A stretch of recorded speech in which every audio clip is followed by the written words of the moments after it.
ça avec la probabilité d'atteinte de la chaussée, de la plateforme, parce que cette probabilité dépend de la morphologie des talus, dépend de la morphologie des remblais, donc elle est inégale. Et puis il va falloir aussi pondérer ce que j'appelle le risque de gravité, qui va être lui-même lié aux conséquences de l'événement sur la chaussée et sur les usagers. Donc tout ça va arriver, on va essayer de faire de tripoter toutes ces données, de trier toutes ces données et arriver à un risque sur chaussée. Et à partir de ce risque sur chaussée, on va essayer de définir des stratégies. Hein. Donc des stratégies qui seront définies à 4 ans, ce qu'on appelle à court terme, ou des stratégies à plus long terme. Et ça, afin de provisionner financièrement les risques au cours du temps. Parce que les risques, ça coûte cher. Et voilà. Donc c'est ce travail qui est en collaboration avec l'ADM qui est en cours. Alors ça fait vraiment écho juste à ce qui s'était dit tout à l'heure sur la provision des risques en termes financiers. Voilà, j'ai fini. Merci, Monsieur Laurier. Donc je passe la parole directement à Safir, Monsieur Safir, pour...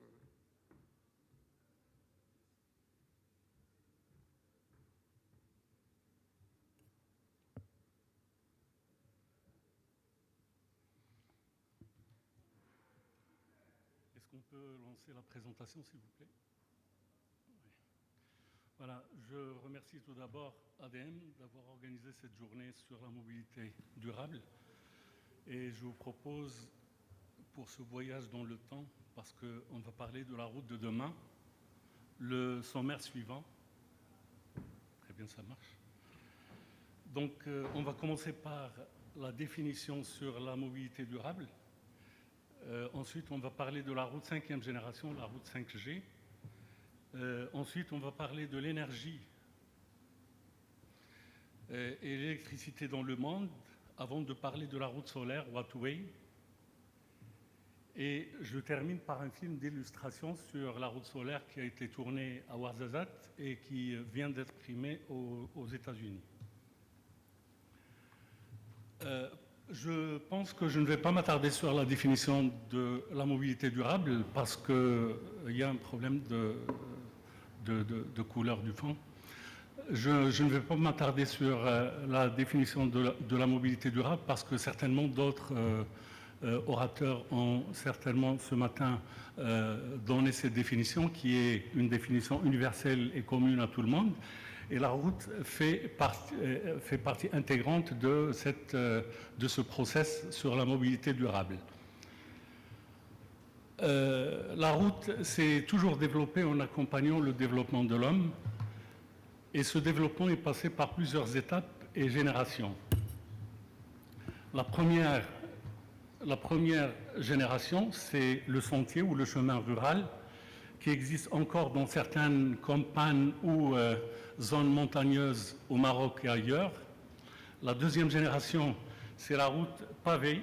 La route la plus ancienne, c'est la voie appienne que certains parmi vous connaissent ou l'ont déjà visité. C'est une route en fait qui existe toujours, qui existe encore dans le sud de l'Italie, qui relie Rome à Brindisi, et c'est une route qui a été construite en l'an 312 avant Jésus-Christ. Ensuite, la route revêtue représente la troisième génération, et puis l'autoroute a vu le jour en Italie en 1924 du siècle dernier. C'est la quatrième génération de la route. Et maintenant, aujourd'hui, quid de la route 5G? Excusez-moi, je n'ai pas passé le... Ça passe pas.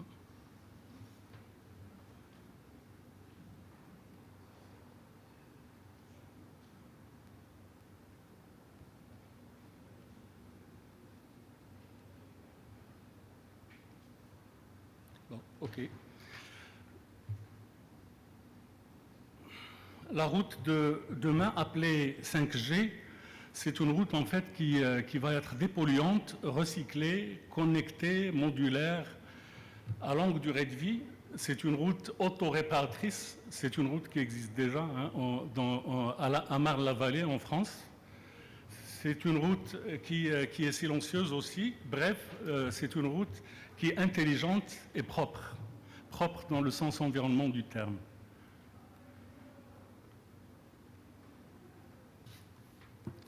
Je ne sais pas comment ça marche. Voilà.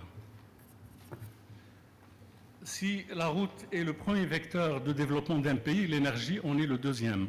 Et à titre de rappel, je rappelle que, et d'après l'agence l'AIEA sur l'énergie, en 2050, le nombre d'habitants sur la planète va augmenter de 3 milliards de personnes. Et puis 50%, les pays vont devoir réduire leur émission en CO2 de 50%, d'après l'accord de Kyoto. Les besoins en énergie vont doubler d'ici 2050 et puis il y aura 25 millions de kilomètres de routes de construites d'ici 2050, soit environ plus de 60% d'augmentation par rapport à 2010. Et les 9 dixièmes, 90% de ces routes seront construites dans des pays en voie de développement. Et justement, c'est dans ces pays en voie de développement que l'énergie est la plus chère. Comme le montre le graphique suivant.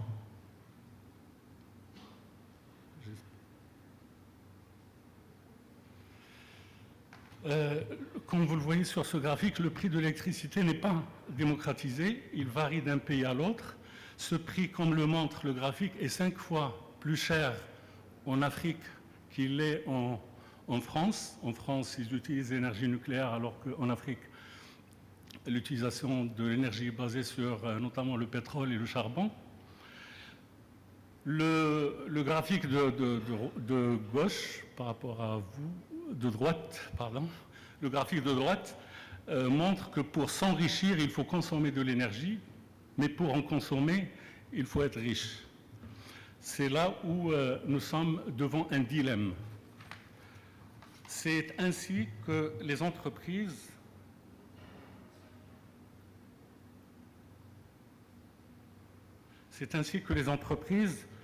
chacune dans son domaine, ont initié des projets de recherche dont le but de produire de l'énergie et tendre vers une démocratisation plus juste des prix de l'énergie.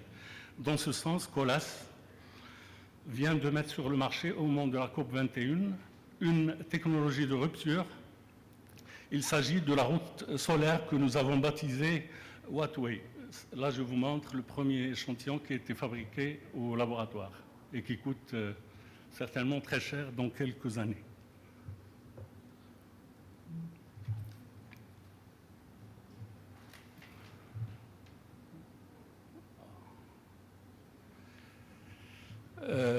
L'idée, en fait, vient du fait que les routes n'ont qu'une seule fonction, c'est la circulation. Ces routes ne sont utilisées, en fait, d'après une étude, que 10% du temps. Et essayez de faire, par exemple, un calcul sur l'utilisation de votre voiture. Vous allez trouver que vous n'utilisez votre voiture qu'à hauteur de 5% du temps. La plupart, le reste du temps, la voiture, elle est parquée dans un garage ou sur le parking. Ces routes sont une emprise financière irréversible, bien évidemment, parce qu'on ne va jamais détruire, casser une route pour en faire un champ agricole. C'est généralement l'inverse qui se passe.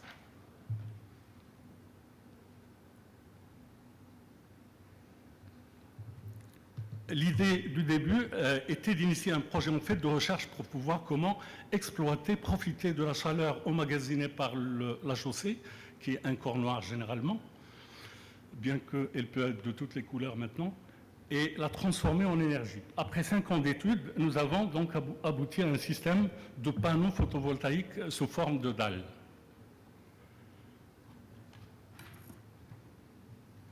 Voilà, vous voyez la dalle sur le...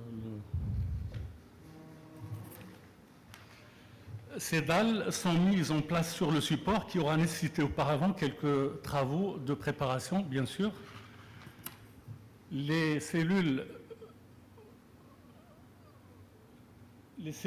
photovoltaïques ont une épaisseur de 0,2 mm, imbriquées dans des dalles qui résistent au trafic routier classique. Et pour ce qui est de la technique, je vais essayer d'aller vite pour gagner un peu de temps. Wattway, c'est en fait un composé de cellules insérées dans un millefeuille de couches successives qui assurent robustesse et adhérence entre le pneu et la chaussée. Ce matériau composite de quelques millimètres d'épaisseur permet, généralement 7 mm d'épaisseur fait la dalle, permet de s'adapter aux dilatations thermiques de la chaussée ou aux charges des véhicules, garantissant ainsi durabilité et sécurité. Quelques données sur cette dalle. Les cellules produisent environ 123 watts crête par mètre carré. Les dalles ont une dimension une surface de 1,20 m². Chaque dalle contient 40 cellules et puis les dimensions sont de 1,73 par 0,69 et d'autres dimensions vont exister prochainement. L'épaisseur des dalles ne dépasse pas 1 mm. Généralement, cette épaisseur est de 7 mm.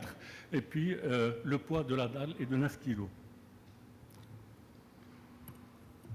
Les essais du laboratoire montrent que ces dalles résistent à l'essai d'orniérage à 1 million de cycles, résistent aussi aux tests au feu et puis aux conditions climatiques et aussi aux tests de freinage.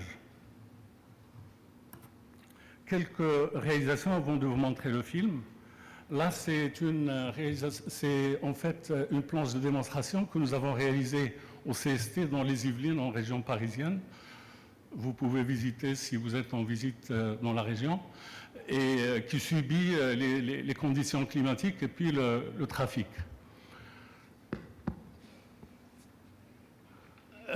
Ça, c'est un chantier, c'est un chantier de démonstration, Il a été commandé par la mairie de Vendée et nous l'avons réalisé il n'y a pas plus tard qu'un mois.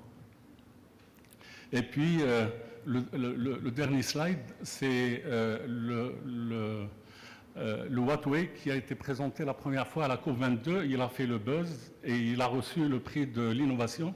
Et nous allons... Bien évidemment, nous avons prévu une planche pour la COP22. Nous allons le présenter à la COP22. Et Madame la ministre de l'Environnement française a déclaré qu'elle va lancer un programme de 1000 km sur 5 ans pour la route solaire. Maintenant, je vous laisse voir le film. Je vous ai dit qu'il a été tourné à Ouarzazate. Est-ce qu'on peut lancer le film, s'il vous plaît ?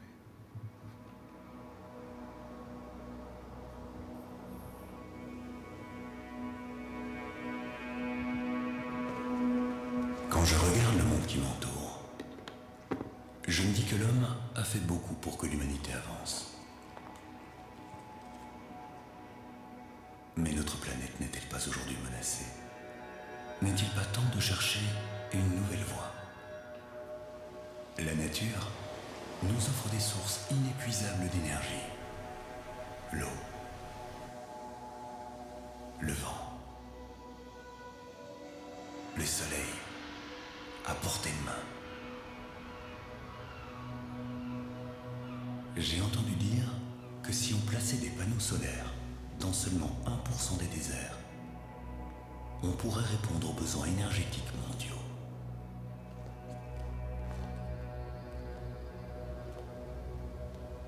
Et si on allait plus loin encore? Et si on utilisait la route pour capter l'énergie solaire? Une utopie? Je ne crois pas. Des spécialistes de l'innovation routière ont engagé des travaux de recherche sur ce sujet. Les millions de kilomètres de routes qui existent déjà sur Terre offrent une opportunité extraordinaire.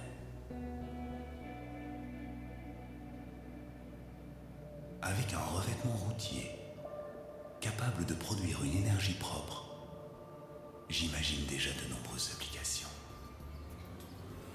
L'alimentation en électricité des maisons, des immeubles, l'éclairage public, le mobilier urbain.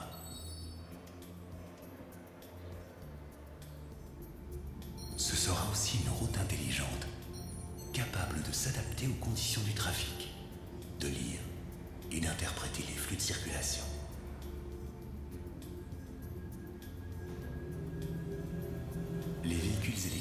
se recharger directement, sans contact avec la chaussée. Bref, une véritable révolution. Quand on pense qu'équiper 10% du réseau planétaire permettrait de couvrir la totalité des besoins en énergie électrique de l'humanité.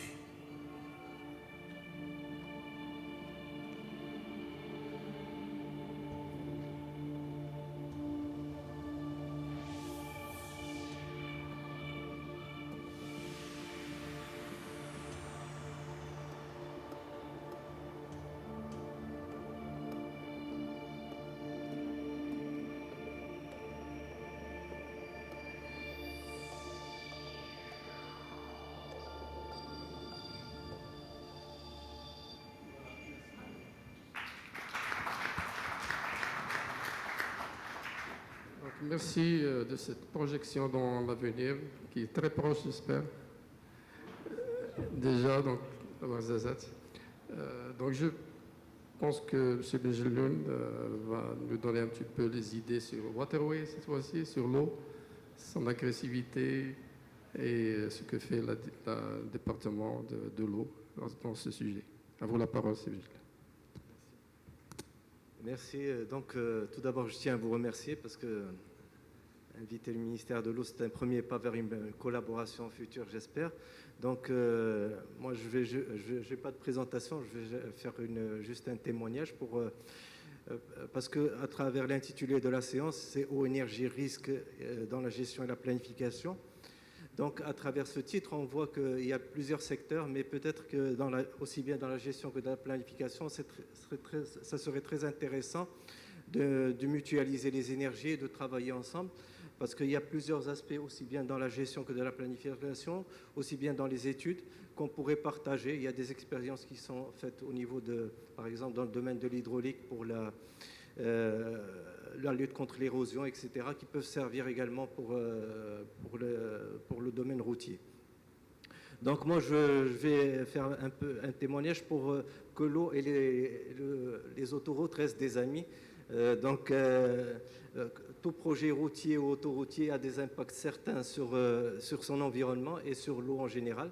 La plupart de nos routes ou nos autoroutes traversent des nappes d'eau souterraine ou des cours d'eau.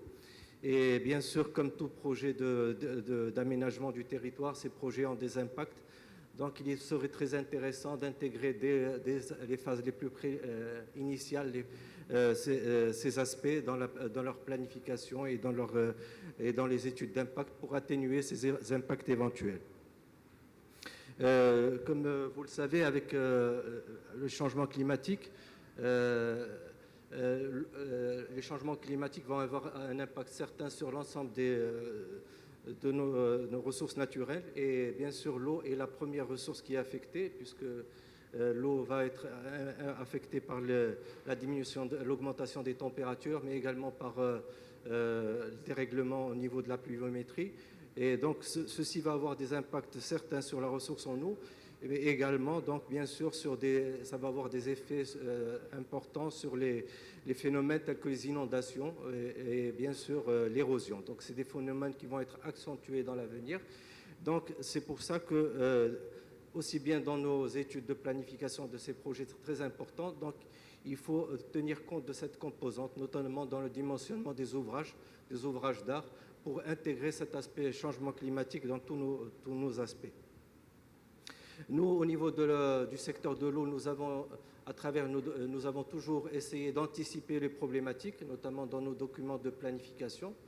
Dans le plan national de l'eau, par exemple, nous avons intégré cet aspect changement climatique et nous avons intégré un axe qui est notamment dédié à l'adaptation au changement climatique et renforcement de la résilience. Nous avons également adopté dernièrement une nouvelle loi 3615 sur l'eau qui aborde ces problématiques de changement climatique, donc pour donner un arsenal juridique qui permet au pays de faire face à cette donnée.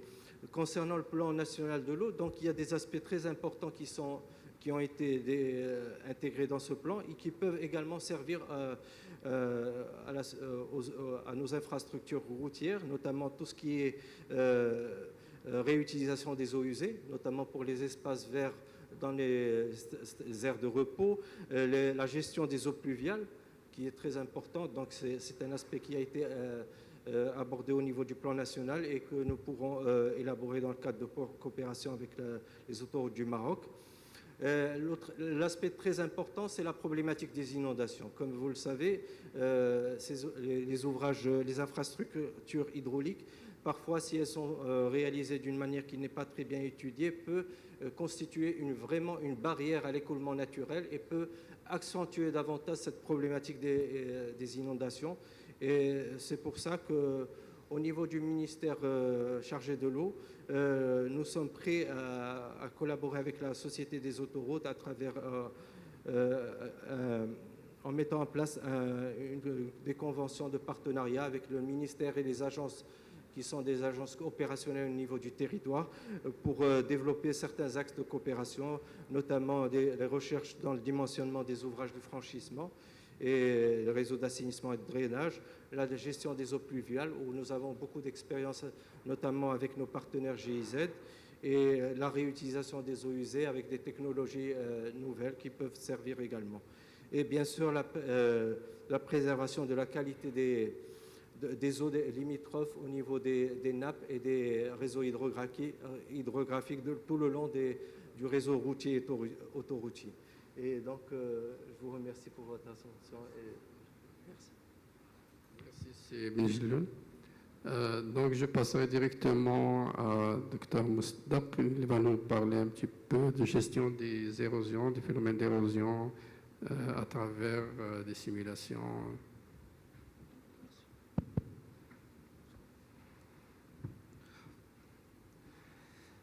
Merci. C'est Mrabat. Donc, de ma part, j'étais appelé à la dernière minute pour faire une présentation, mais je dirais plutôt c'est un témoignage que j'essaierai d'apporter ici.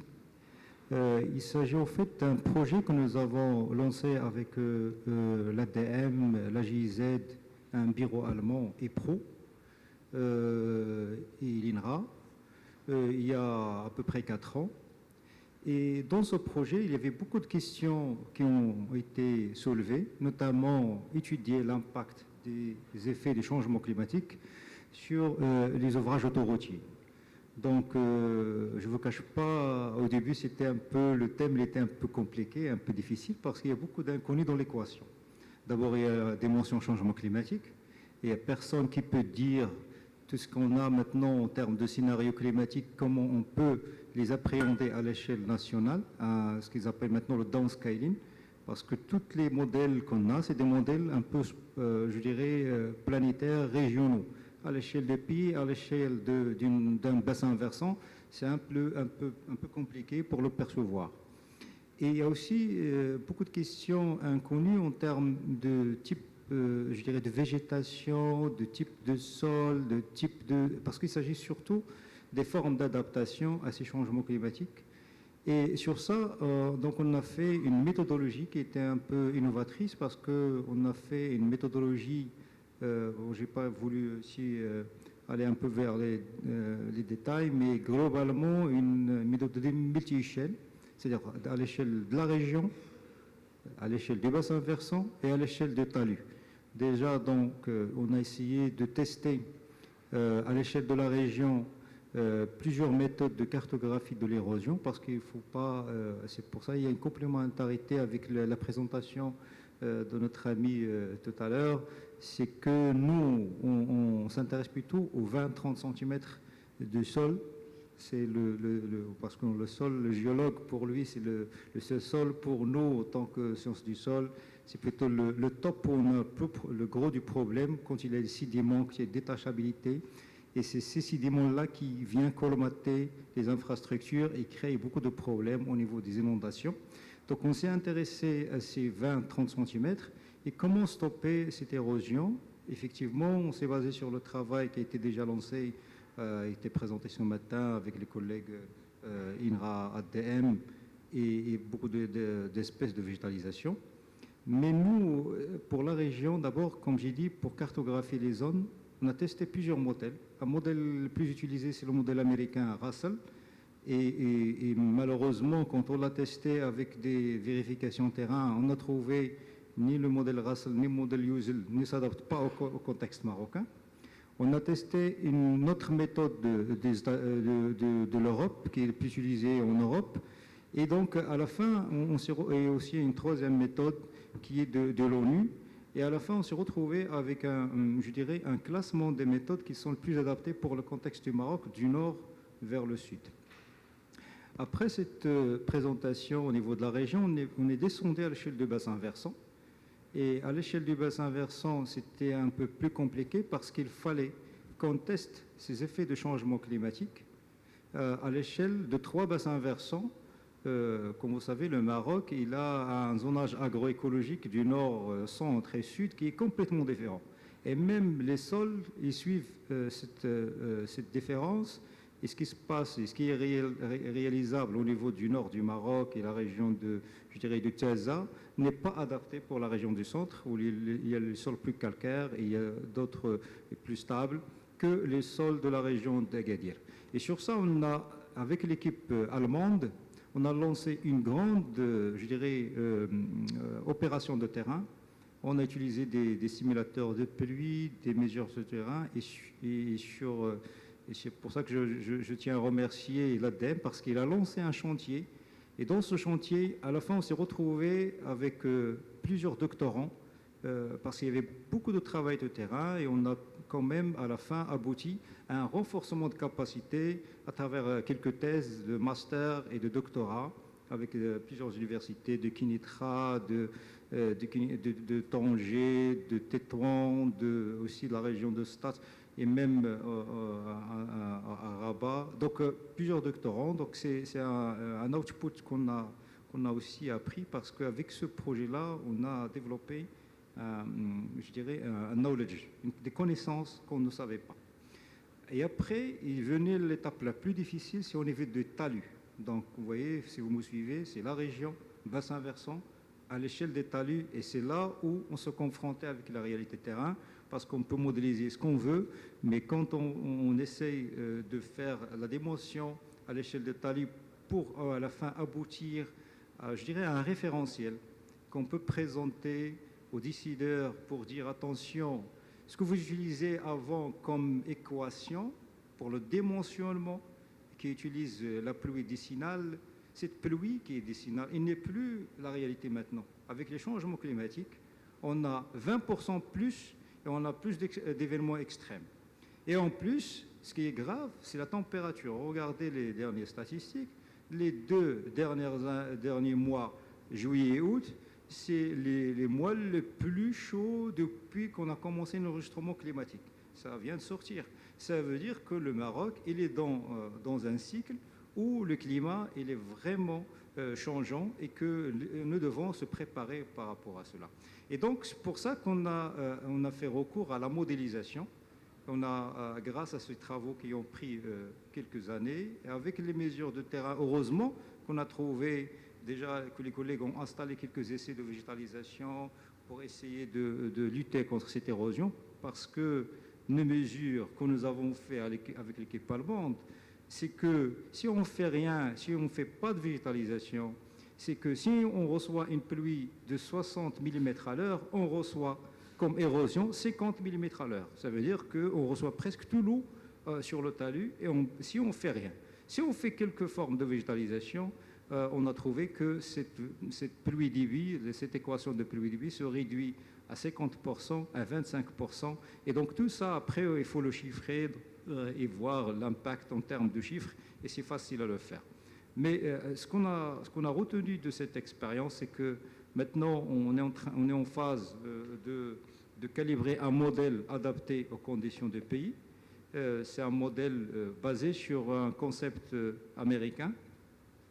Et d'ailleurs, dans la recherche, on a retrouvé qu'il y a aussi des outils qui sont utilisés, qu'on peut, adapter à nos conditions, d'outils de suivi, évaluation, parce que, comme j'étais en train de discuter tout à l'heure avec quelques collègues de l'ADEME, c'est qu'il y a beaucoup de travaux qui ont été faits, ça il faut le dire, mais il faut documenter le maximum sur et les réussites et les échecs. C'est quand on installe un événement anti-érosif et qui ne marche pas, c'est un résultat pour nous. Il faut l'intégrer dans la base de données pour dire, pour ce type de sol, pour cette région, cette végétation n'a rien donné. Donc attention, quand on a quelque chose de similaire, et donc c'est pour ça qu'on a développé aussi un outil qu'on a appelé Mira. C'est un outil qui a pris le mot, c'est plutôt l'évaluation, et qui est un mot un peu espagnol. C'est-à-dire, et là, on souhaite que les collègues de l'ADM essayent de nous aider à le compléter, parce qu'il retient beaucoup de bases de données qui peuvent être extrapolées à d'autres régions. Et le modèle conceptuel sur lequel nous travaillons avec un doctorant, un thésard aussi, c'est un modèle américain, SWAT, et on a même ramené un expert américain pour un autre modèle qui se fait à l'échelle du talus, un modèle WIP, qui est très intéressant, qui est utilisé en Amérique, et on veut aussi l'adapter à l'échelle du Maroc. Ceci juste pour vous dire qu'on a lancé avec ce projet de l'ADM, la GIZ et PRO et l'INRA, un chantier que nous pensons qu'il nécessite un peu plus de temps, plus de collecte d'informations, plus de données. Et à la fin, je remercie aussi cher ami Sidraji, parce qu'à chaque fois, il nous pose quelques questions de recherche sur lesquelles nous, en tant que chercheurs, on est interpellés et on essaie de chercher à l'international un benchmarking pour aller vers la réalité marocaine, qui est un peu spécifique, parce que, autant que sciences du sol, il faut que je vous dise un truc, c'est que le Maroc, c'est un muséum en termes de ressources en sol. Et si vous demandez ça, parce que les sols qu'on a vers le nord, ils sont complètement différents, comme je disais tout à l'heure, par rapport à la région centrale et la région. Donc les vertisols, on trouve et quand on fait des excursions avec les pédologues connus au monde, ils sont très, je dirais, impressionnés par cette diversité. Donc il faut qu'on travaille sur cette diversité, on développe des bases de données et je dirais à la fin, que le modèle que nous essaierons de développer, ce serait un modèle facilement extrapolable à d'autres régions, je dirais africaines ou similaires à nos conditions, qui ont des conditions presque, je dirais, identiques par rapport à notre schéma marocain. Et à la fin, je terminerai qu'on a essayé de travailler sur un catalogue de classement des sols qui est utilisé par le génie civil, et sur lesquels on a essayé d'introduire quelques critères importants par rapport à cette stabilité des talus. Et donc aussi, c'est aussi une sortie de travail que nous avons réalisé. Et je tiens à terminer par dire qu'on a pu, comme j'ai dit tout à l'heure, fut à la fin un renforcement de capacité très important. Et ça permet d'aboutir que j'étais très content de savoir que l'ADM a lancé une académie, parce que nous avons senti lors de ce travail qu'il y a un manque cru, je dirais un manque accru et important en termes de capacité humaine dans ce métier d'autoroutier, et aussi pour avoir, je dirais, parce qu'il nous faut quelqu'un pour demain, qui tient compte de ces aspects de changement climatique et qui tient compte de ces aspects qui sont nouveaux par rapport à l'état actuel. Voilà, merci.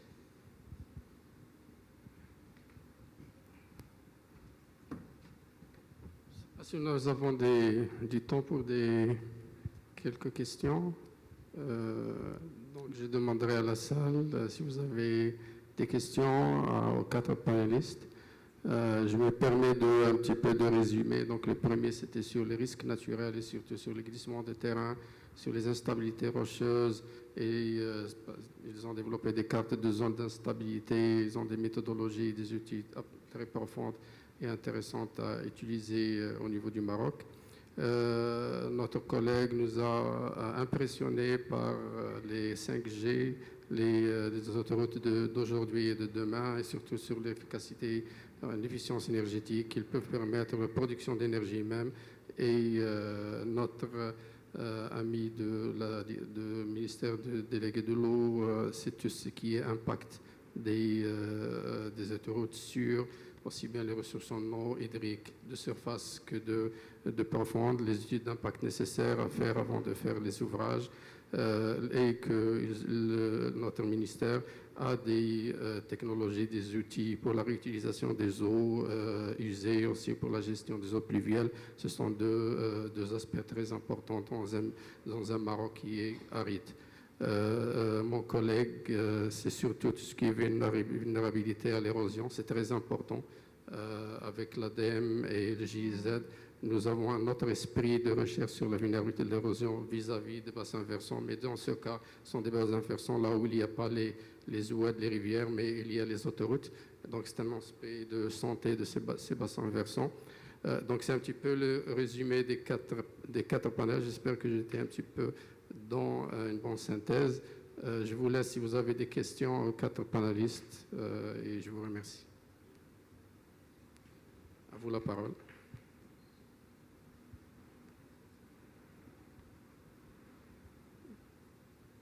Pas de questions?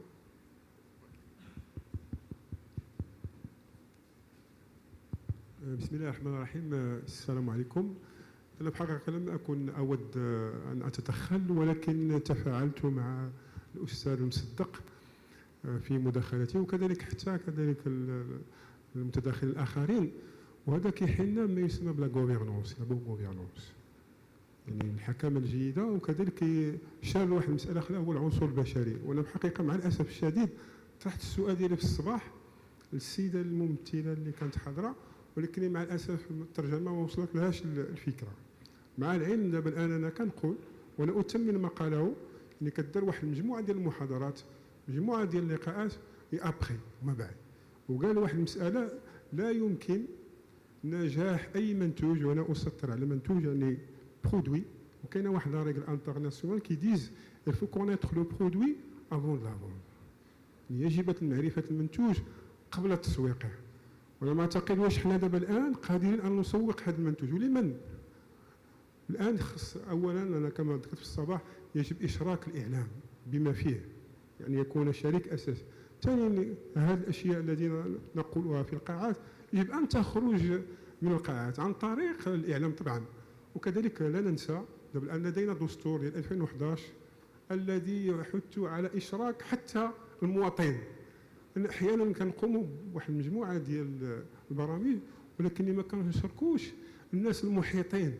يعني هذا ان دل على شيء انما يدل انا كنقول بان هذا ممكن ان نسجل على طرق السير المغرب والتي تشرف عليها السيد المعزول ان هذا اللقاء ناجح بكل المقاييس، ولكن تكون هناك واحد لا كوميتي دو سويفي et contrôle. وشكرا.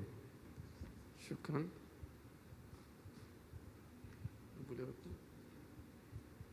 Est-ce qu'il y a d'autres questions? Oui, madame.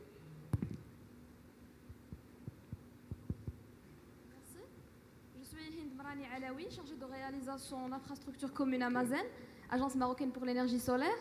Alors j'aurais une question par rapport à la route solaire. J'ai fait le parallélisme par rapport à la route classique. Nous avons des guides de construction, nous avons des normes pour le dimensionnement et pour l'exécution sur chantier. Par contre, pour la route solaire, j'aimerais bien connaître s'il y a des normes, s'il y a des guides techniques, et pour le dimensionnement et pour l'exécution. Merci. Est-ce qu'il y a d'autres questions, s'il vous plaît? Donc, j'invite à répondre à la question de Mazen.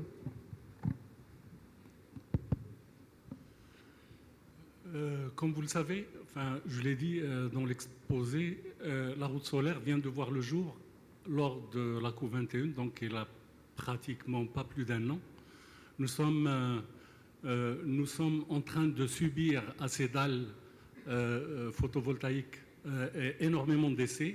Il y a une équipe de 105 personnes, 105 chercheurs qui travaillent sur ça en région parisienne. Au niveau du dimensionnement, nous sommes effectivement en train de modéliser toute la matrice, y compris la dalle. Donc, effectivement, nous sommes en train de définir les paramètres qui nous permettent de dimensionner et de modéliser une chaussée route solaire, wattway. Et il n'y a pas de guide à la date d'aujourd'hui, il n'y a pas de guide, c'est une invention qui est vraiment au début de sa vie. Je vous le dirai le jour où on aura un modèle de dimensionnement. D'accord, merci. Est-ce qu'il y a d'autres questions? Sinon, je crois que merci d'applaudir nos 4 panélistes. Et je vous remercie. Merci à vous, Monsieur Mrabet, pour avoir...